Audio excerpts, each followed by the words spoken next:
आप सभी को मेरा नमस्कार और आशा है कि आज के दिन भी आप ठीक हैं, खुश हैं, हेल्दी है और अपने दिनचर्या के कार्य में आगे बढ़ रहे हैं। और आशा है कि जैसे कि मैं आपको ये एपिसोड सुनाता रहता हूँ, हर एक दूसरे दिन ये आशीष है, आपके लिए आशीष का कारण बनता है और इसको आप दूसरों को भी बता सकते हैं ताकि दूसरे भी इन एपिसोड्स के द्वारा आशीषित हों। अब आपने कई प्रकार की कहानियां जरूर सुनी होंगी, लेकिन कुछ कहानी हैं जो सच्चाई से भरी रहती है और उन कहानियों में कुछ शिक्षा देने के पाठ भी हमें मिलते हैं। ज़्यादातर जो बाइबल में कहानियां दी गई हैं वो फैक्चुअल हैं, सही में है, सत्य हैं और एक्चुअली में ऐसा हो चुका है। और उन फैक्ट से, उन कहानियों से हम बहुत कुछ सीख सकते हैं और उसी को ध्यान में रखते हुए आज मैं आपके सामने एक विशेष व्यक्ति के बारे में बताऊंगा जिसने अपने फीलिंग्स पर, अपने भावनाओं पर, अपने इमोशंस पर ज़्यादा ध्यान दिया, उसी पर विश्वास किया और इस बात को करने के लिए उसको फिर बहुत बड़ा महंगा परिणाम भी भुगतना पड़ा, जो हम आज की कहानी में देखेंगे। और फिर हम देखेंगे कि क्यों हमें छूने से, देखने से और फीलिंग करने से हर चीज़ सत्य नहीं होती है। तो आइए इन बातों को ध्यान में रखते हुए, इससे पहले कि हम आगे बढ़ें, मैं आपके सामने वो बताना मांगता हूँ, वो कहानी जो आज मैं आपके सामने प्रस्तुत करना मांगता हूँ। चलिए उत्पत्ति की किताब और उसका 27 अध्याय, उत्पत्ति की किताब और उसका 27 अध्याय और उसका 13वां पद से, यहाँ पर जो कहानी है वो याकूब, इसहाक और एसाव के बीच में है। और याकूब किस प्रकार से धोखा दे करके अपने भाई की आशीष को चुरा लिया, लेकिन सबसे बड़ा धोखा किसने खाया? उसके पिता ने, इसहाक ने। और इसहाक ने अपने इमोशंस पर, अपने फीलिंग्स पर ज़्यादा विश्वास किया, इसके बजाय कि वो परमेश्वर की आवाज़ को सुनता। चलिए मैं आपके लिए पढ़ता हूँ 11 पद से। याकूब ने अपनी माता रिबका से कहा, सुन, मेरा भाई ईसाव तो रोआर पुरुष है और मैं रोमहीन पुरुष हूँ। कदाचित मेरा पिता मुझे टटोलने लगे तो मैं उसकी दृष्टि में ठग ठहरूंगा और आशीष के बदले शाप ही पाऊंगा। उसकी माता ने उससे कहा, हे मेरे पुत्र, श्राप तुझ पर नहीं, मुझी पर पड़े। तू केवल मेरी सुन और जाकर वे बच्चे मेरे पास ले आ। बच्चे मतलब बकरी के बच्चे। तब याकूब जाकर उनको अपनी माता के पास ले आया और माता ने उसके पिता के रुचि के अनुसार स्वादिष्ट भोजन बना दिया।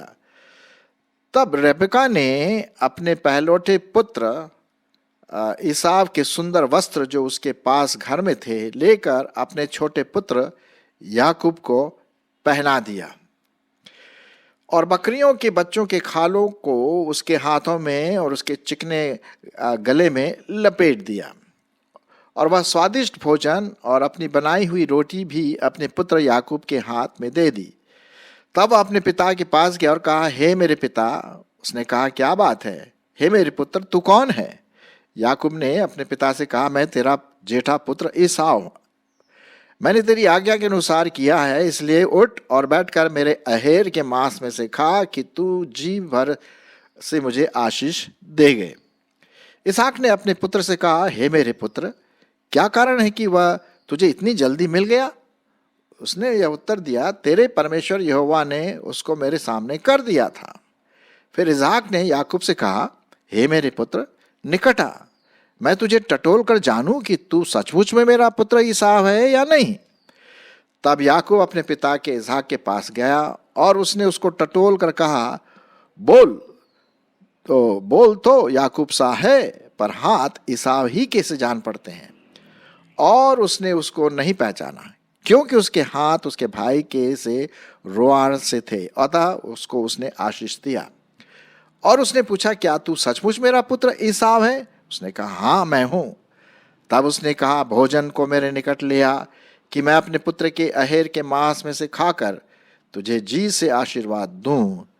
तब वह उसको उसके निकट ले आया और उसने खाया, और वह उसके पास दाख मधु भी ले आया और उसने पिया। तब उसके पिता ने इसहाक, जो उसका पिता था, उससे कहा, हे मेरे पुत्र, निकट आकर मुझे चूम।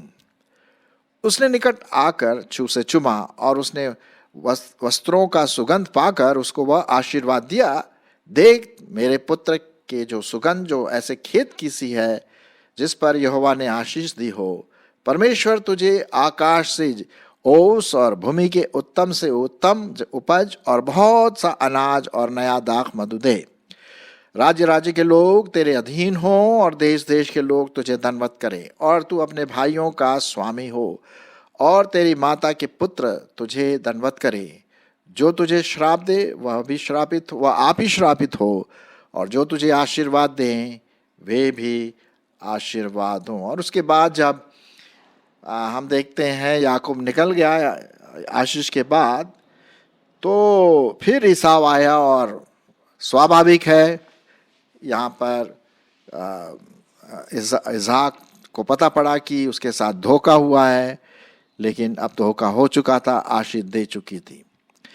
तो यहाँ पर हम देखते हैं दो तीन चीजें कि पहले तो जो इसहाक था, याकूब का पिता, वो देख नहीं सकता था। अच्छा, जब देख नहीं सकता था तो उसने फीलिंग्स पर, अपने छूने पर, टटोलने पर, स्मेल, सुगंध और कई चीजें जो एक एक्सपीरियंस पिता कर सकता था, उसने किया। और ऐसा उसको लगा कि ये मेरा दूसरा पुत्र एसाव है, जबकि असलियत में जेकब था, याकूब था। और यहां पर जबरदस्त धोखा हुआ। उसका एक कारण हम यहां पर देखते हैं। धोखे का कारण यह है कि उसने परमेश्वर की आवाज को नहीं सुना। उसने कहा, जब जो याकूब था उसने कहा कि हाँ मैं तेरा पुत्र याकूब हूं, तो उसने कहा, भाई आवाज तो ईसाव के समान लग रही है। आवाज ने पहचान तो दे दी कि वो झूठ बोल रहा है, धोखा दे रहा है, लेकिन उसने उस आवाज पर ध्यान नहीं दिया। उसने ज्यादातर छूने पर, टटोलने पर और उसके जो वस्त्र के जो सुगंध हैं उस पर ध्यान दिया, और ऐसी फीलिंग से वो धोखे में आ गया कि ये मेरा पुत्र एसाव है, जबकि वो याकूब था। और हम देखते हैं कि उसने धोखे से जो आशीष एसाव को देनी थी वो याकूब को मिल गई। तो ये तो पूरी कहानी जो हम देखते हैं यहाँ पर एक धोखे के रूप में यहाँ पर प्रदर्शित की जाती है, और इससे हम बहुत कुछ सीख सकते हैं। और जैसे कि आप देख रहे हैं इस पिक्चर के नीचे जो आपके स्लाइड है कि ज्यादातर भावनाएं धोखा दे सकती हैं।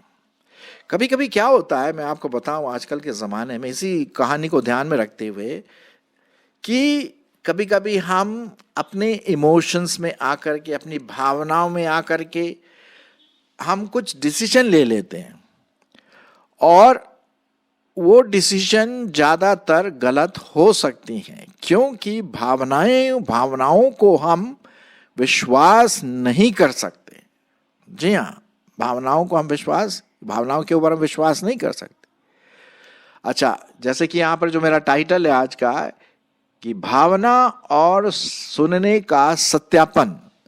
सुनने के द्वारा तो जो इसहाक था, याकूब का पिता, वो समझ गया कि ये जो आवाज है ये एसाव की आवाज नहीं है, लेकिन उसने उस आवाज पर विश्वास नहीं किया। उसने फीलिंग्स पर विश्वास किया। मेरे पास आ, मैं तूने छूना मांगता हूँ, टटोलना मांगता हूँ, देखना मांगता हूँ, मतलब छूने के द्वारा कि तू एसाव है। नेचुरली क्या हुआ कि उसने ये कपड़े पहने थे और तरह तरह की चीजें उसने लगा ली थी ताकि उसके पिता को कभी डाउट न हो, और वैसा हुआ भी। और एक प्रकार का यहाँ पर हम धोखाधड़ी देखते हैं। हमारे मसीह जीवन में कई बार शैतान ऐसे धोखाधड़ी ला सकता है। हमें अच्छी फीलिंग दे सकता है हमें झूठी बातों से आकर्षित कर सकता है।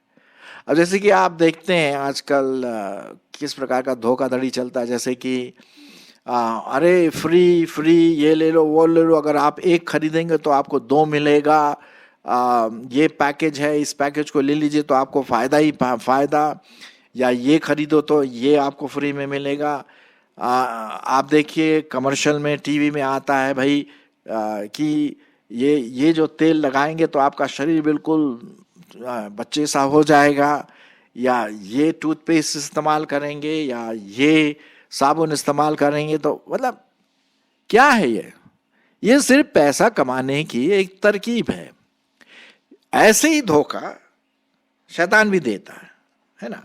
और वो कहता है कि भाई देखो, ये जो अभिलाषा जो अगर तुम पूरी करो ना, आंखों की अभिलाषा, शरीर की अभिलाषा, अरे मजा ही मजा है तुमको, बस जिंदगी भर मजा ही लेते रहोगे, प्लेजर जिसे कहते हैं, अच्छा लगेगा तुमको।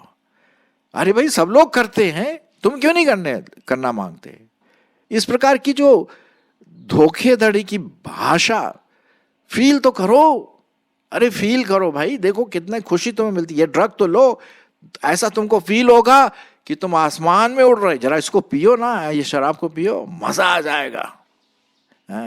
और ये गुटखा खाओ, वो चीजें करो, ये इस प्रकार का अलग अनैतिक संबंध, यौन संबंध बनाओ, मजा ही मजा है। तो ये सब जो चीजें हैं लालच वाली, दिखावटी, धोखाधड़ी, ये शैतान हमारे जीवनों में ला सकता है।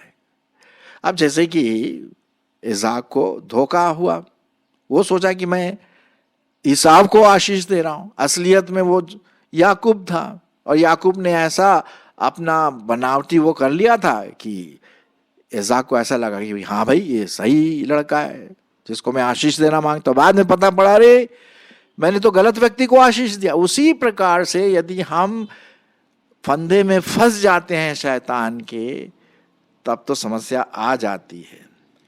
एक मैं पद आपके सामने पढ़ना मांगता हूं, जो कि शायद मैंने कई बार आपके सामने पढ़ा, और वो पाया जाता है पहला यूहन्ना और उसका 2 अध्याय और 15वां पद।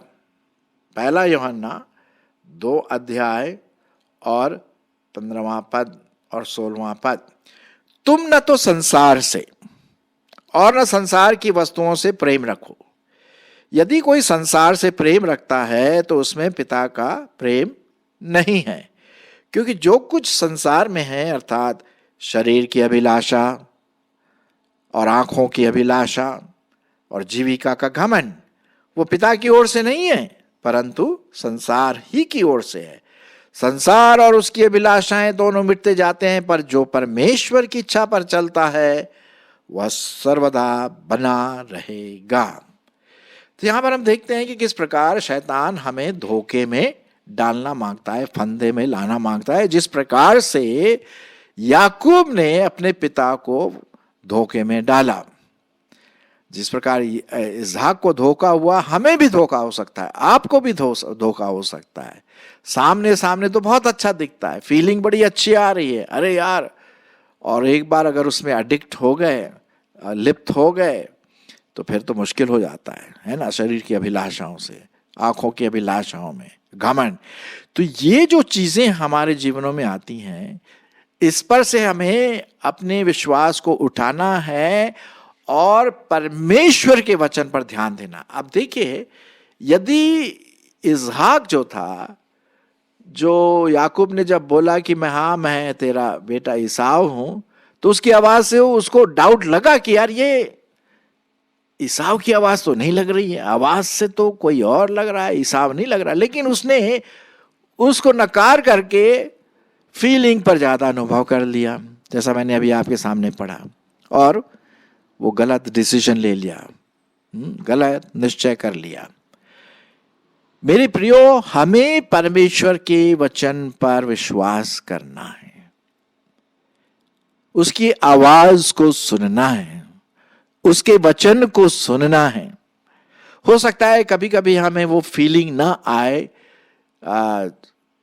जब हम परमेश्वर का वचन सुनते हैं उस समय शायद ना आए, लेकिन परमेश्वर का वचन हमें धोखा से बचा सकता है। पवित्र आत्मा हमारी अगुवाई इसमें जरूर करता है, करेगा।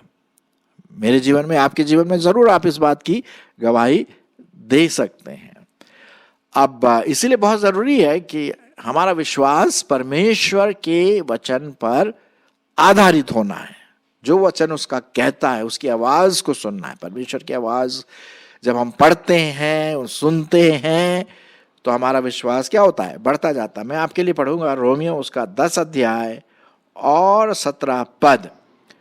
रोमियो उसका 10 अध्याय और 17 पद क्या लिखा हुआ है? इसलिए विश्वास सुनने से और सुनना मसीह के वचन से होता है ना। तो हम अपने मसीही जीवन में कभी कभी लोग बोलते हैं ना कि यार मैंने वो सपना देखा, मुझे ऐसी फीलिंग हो रही है, मुझे ऐसा एक वो क्या बोलते हैं विजन आया, हाँ, या मुझसे परमेश्वर ऐसा लग रहा कि बातें कर रहा लिखावट के द्वारा, स्वप्नों के द्वारा। देखिए, हम फीलिंग के अनुसार ना चलें, हमें इन सब बातों को परमेश्वर के वचन से ही तौलना है कि क्या परमेश्वर का वचन इन बातों की अनुमति देता है, क्या ये बातें जो मेरे साथ हो रही हैं परमेश्वर के वचन के अनुसार है। अब कल ही मैं एक वचन सुन रहा था, वचन क्या, किसी की गवाही सुन रहा था कि वो पुनर्जन्म पर विश्वास करता था। क्यों किया भाई? उसको सपने में ऐसा दिखाई दिया कि किसी ने उसको दिखाया कि देख तेरा जीवन ऐसा ऐसा था, 200 साल पहले, फिर 300 साल पहले तू ऐसा ऐसा था। उसने उस पर विश्वास कर लिया, जो कि परमेश्वर के वचन के खिलाफ है। परमेश्वर का वचन तो नहीं कहता है कि कोई पुनर्जन्म वाली बात हो। और ये इसको क्रिश्चियन टीचिंग मिली बचपन में, लेकिन उसने क्या किया, वचन को निकाल करके उस प्रकार की सपनों को, उस प्रकार की बातों को, ध्यान को, दर्शन को उसने पहली अहमियत, इंपॉर्टेंस, महत्व दी, और उसकी वजह से वो परमेश्वर से दूर चला गया। हमारे साथ, आपके साथ भी ऐसा हो सकता है। जी हाँ, बिल्कुल हो सकता है। तो इसलिए बहुत जरूरी है कि हम, भावना बहुत इंपॉर्टेंट है, मैं नहीं बोल रहा हूं कि भावनाएं, इमोशंस, फीलिंग्स वो अपनी जगह में है, लेकिन वो प्रथम स्थान नहीं लेता है। प्रथम स्थान हमारा परमेश्वर का वचन है। उदाहरण के रूप में, यदि इसहाक जो है, याकूब का पिता, हालांकि दोनों बेटों से प्रेम करता था, लेकिन इसहाक को वो ब्लेसिंग देना मांगता था। अगर वो आवाज सुन लेता जब याकूब ने कहा कि मैं तेरा बेटा ईसाव हूं, तो आवाज से उसको डाउट हो गया कि यार ये ईसाव की आवाज तो नहीं है, लेकिन उस पर शंका कर लिया, उस वचन पर, उस आवाज पर, और भावनाओं को प्राथमिकता दी। उसकी वजह से क्या हुआ, वो धोखे में आया और उसने गलत व्यक्ति को आशीष दिया। मेरे भाई बहनों, याद रखें, भावनाएं अपनी जगह पर हैं, इमोशंस, फीलिंग्स अपनी जगह पर है, लेकिन वो प्रथम चीज नहीं है। प्रथम हमारा स्थान है परमेश्वर का जीवित वचन। क्या ये भावनाएं, क्या ये फीलिंग्स, क्या ये इमोशंस वचन के अनुसार है? कभी कभी क्या होता है, लोग, एक व्यक्ति दूसरे व्यक्ति को, जवान लोग प्यार करते हैं और वो इमोशंस में खो जाते हैं। और हो सकता है कि वो दूसरा व्यक्ति क्रिश्चियन ना हो, विश्वासी ना हो, लेकिन साहब वो इमोशंस में बह गए, प्यार में बह गए, अपनी भावनाओं पर कंट्रोल नहीं कर पाए, और वचन कहता भाई अविश्वासी के साथ विवाह का तो कोई संबंध नहीं है। तो उन्होंने ध्यान नहीं देते वचन पर, और वो गलत डिसीजन बना लेते, गलत निश्चय कर लेते, और बाद में सब प्रकार की प्रॉब्लम्स आती है। सो आइए हम अपनी भावनाओं को प्रथम स्थान न दे, प्राथमिकता न दे, वचन सुनने का, वचन पढ़ने का, उस पर हम अपना पूरा जो डिसीजन है, निश्चय है, उस परमेश्वर के वचन पर ही करें। तभी हम सही डिसीजन, सही निश्चय हम कर सकते हैं। और जैसे कि इस कहानी के द्वारा हमने देखा, इसहाक धोखा खा गया। आइए हम शैतान के चंगुल में फंस करके झूठी झूठी बातें, जो धोखा देने वाली बातें, दिखावटी बातें, उस पर हम निर्भर न करें, लेकिन हर चीज को परमेश्वर के वचन के आधार पर तौल कर ही हम आगे बढ़े, तब हम धोखे में नहीं आएंगे।